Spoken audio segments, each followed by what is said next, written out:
வணக்கம், நான் Lakshmi. Welcome to post market report. இங்கே 21 நவம்பர் நிஃப்டியோட high price, low price, closing price இதை வச்சு pivot point, 3 resistant level, 3 support level கண்டுபிடிச்சிருந்தோம். இந்த லெவல்ஸ் நமக்கு ட்ரேடிங்கில் எந்த அளவுக்கு ஹெல்ப் பண்ணியிருக்குன்னு பார்க்கலாம்.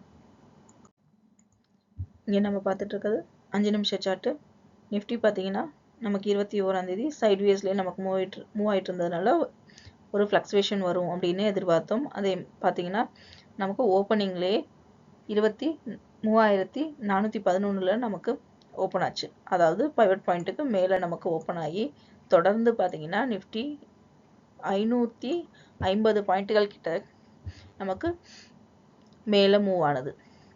இந்த இடத்துல நமக்கு முதல் ரெசிஸ்டன்ட் லெவலையும் பிரேக் பண்ணிச்சு. திரும்ப ரெசிஸ்டன்ட் லெவல் 2 தொட்டு திரும்ப பவுன்ஸ் பேக் ஆகி இங்கே கரெக்டாக நமக்கு பார்த்தீங்கன்னா எல்லா ரெசிஸ்டன்ட் லெவல்லையும் நமக்கு பவுன்ஸ் பேக் ஆகிருக்கு. இது நமக்கு ட்ரேடிங்கில் ரொம்ப ஹெல்ப்ஃபுல்லாக இருந்திருக்கும். மேலும் இந்த இடத்துல நமக்கு பவுன்ஸ் பேக் ஆகல,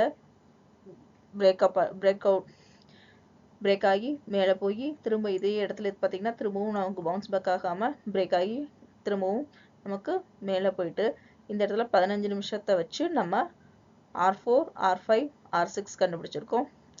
இதில் பார்த்தீங்கன்னா அதே மாதிரி நமக்கு இங்கே R4ஐயும் பிரேக் அவுட் பண்ணி R5ஐயும் பிரேக் அவுட் பண்ணி R6 ஜோனையும் நமக்கு பிரேக் அவுட் பண்ணாமல் அந்த இடத்துல பவுன்ஸ் பேக் ஆகி திரும்பவும் R5 ஜோனில் நமக்கு 23,907 நமக்கு க்ளோஸ் ஆகிருக்கு.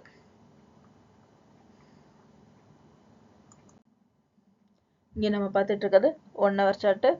நம்ம சேனல் வரைஞ்சிருந்தோம் இல்லையா, அந்த சேனல் பார்த்தீங்கன்னா நமக்கு இந்த இடத்துல நமக்கு க்ளோஸ் ஆகிருந்தது. ஒரு ஃப்ளக்சுவேஷன் வந்து திரும்ப நம்மளோட சேனலில் மேலே போய் நமக்கு டச் ஆகிருக்கு. திரும்ப இது இந்த இடத்த நமக்கு பிரேக் அவுட் பண்ணுதா அப்படின்னு பார்க்கலாம். பிரேக் அவுட் பண்ணிச்சுன்னா இந்த லெவல்லையும் பிரேக் அவுட் பண்ணலாம். கொஞ்சம் லெவலில் பிரேக் அவுட் பண்ணி திரும்பவும் நமக்கு பவுன்ஸ் பேக் ஆகிறதுக்கு வாய்ப்பு இருக்குது. அதனால ஜோன் செட் பண்ணி நம்ம பார்க்கணும். மேலும் நம்ம வந்து ரெசிஸ்டன்ஸ் ஜோன் என்னென்ன வச்சுருந்தோம் அப்படின்னா 23,650 நமக்கு முதல்ல பிரேக் அவுட் பண்ணிச்சு. அதுக்கப்புறம் 23,850ஐயும் நமக்கு பிரேக் அவுட் பண்ணிச்சு. ஹை லெவல் பார்த்தீங்கன்னா 23,956, அதாவது நம்மளோட 3வது ஜோனை இன்னும் பிரேக் அவுட் பண்ணலை.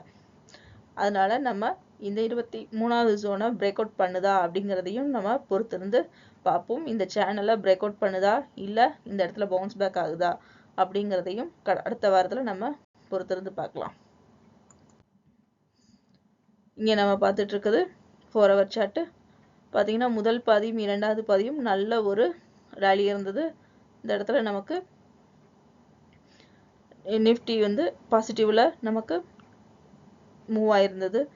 2வது பாதியும் பார்த்தீங்க அப்படின்னா 2வது பாதிலாம் அடுத்த ஹை லெவலான 23,956 வரைக்கும் நமக்கு மூவ் ஆச்சு. மூவ் ஆகி நமக்கு முடியும் நேரத்தில் செல்லரோட டாமினேஷன் கொஞ்சம் இருந்தது. ஆனால் பையரோட டாமினேஷன் அதிக லெவலில் நமக்கு நிஃப்டி க்ளோஸ் ஆகிருக்கு. இங்கே நம்ம பார்த்துட்டு இருக்கிறது பேங்க் நிஃப்டியோட ரெசிஸ்டன்ட் அண்ட் சப்போர்ட் லெவல்ஸ். இந்த லெவல்ஸ் நமக்கு ட்ரேடிங்கில் எந்த அளவுக்கு ஹெல்ப் பண்ணியிருக்குன்னு பார்க்கலாம்.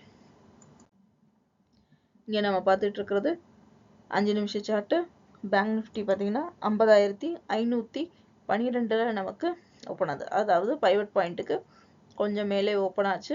ஓப்பன் ஆகி நமக்கு முதல் ரெசிஸ்டன்ஸ் ஜோனை இந்த இடத்துல பிரேக் அவுட் பண்ணிச்சு. ஆனால் பார்த்தீங்கன்னா ரெசிஸ்டன்ஸ் ஜோன் 1லேயே நமக்கு கன்சாலிடேட் ஆகிட்டே இருந்தது. நமக்கு நிஃப்டி மாதிரி இது ஒரே சீராக மேலே ஏறாமல் நமக்கு கன்சாலிடேட் ஆகி அப்புறம் நமக்கு R2 நமக்கு இந்த இடத்துல பிரேக் அவுட் பண்ணிச்சு. R2ல கன்சாலிடேஷன் நடந்துச்சு. இங்கே நம்ம பார்த்துட்டு இருக்கிறது 1 ஹவர் சார்ட்டு. இங்கே நம்ம ஒரு சேனல் ஏற்கனவே ட்ரா பண்ணியிருந்தோம். நேற்றுக்கு பார்த்தீங்க அப்படின்னா நமக்கு ஹை லெவல் 51,271, அதாவது நம்மளோட முதல் இந்த ரெசிஸ்டன்ட் லெவலையும் பிரேக் அவுட் பண்ணிருச்சு. 2வது இந்த லெவலையும் நமக்கு பிரேக் அவுட் பண்ணிச்சு. அடுத்தது பார்த்தீங்கன்னா 51,600 வச்சுருந்தோம். ஹை லெவல் பார்த்தீங்கன்னா 51,271 வரைக்கும் தான் நமக்கு வந்திருக்கு. இன்னும் இந்த ஜோனை நமக்கு டச் பண்ணவே இல்லை. லோ லெவல் பார்த்தீங்க அப்படின்னா நமக்கு நேற்றுக்கு 50,508 நமக்கு இந்த லெவலை ரீச் பண்ணவே இல்லை. ஸோ இந்த சேனலுக்குள்ளேயே தான் நமக்கு இன்னும் பேங்க் நிஃப்டி பார்த்தீங்கன்னா மூவ் ஆகிக்கிட்டே இருக்கு. மேலும் நமக்கு 2 அதாவது நியூஸ் வந்தது. ஆனால் அந்த நியூஸ்னால நமக்கு வந்து மார்க்கெட்ல எந்தவித பாதிப்பும் ஏற்படலை. இங்கே நம்ம பார்த்துட்டு இருக்கிறது 4 ஹவர் சார்ட்டு. 4 ஹவர் சார்ட்டில் முதல் பாதியில் பார்த்தீங்க அப்படின்னா நமக்கு நல்ல ஒரு பாசிட்டிவ் ஜோன் காட்டுது. பாசிட்டிவ் ஜோன் அடுத்தது பார்த்தீங்க அப்படின்னா நமக்கு இந்த இடத்துல பாசிட்டிவாக இருந்தாலும் இந்த இடத்துல செல்லரோட டாமினேஷன் கொஞ்சம் அதிகமாக இருக்குது. அதனால அடுத்த ட்ரேடிங் வந்து நமக்கு எப்படி இருக்கும் அப்படிங்கிறத நம்ம இந்த ரெசிஸ்டன்ட் அண்ட் சப்போர்ட் ஜோனை வச்சு அனலைஸ் பண்ணலாம். மீண்டும் அடுத்த வீடியோவில் சந்திப்போம். நன்றி, வணக்கம்.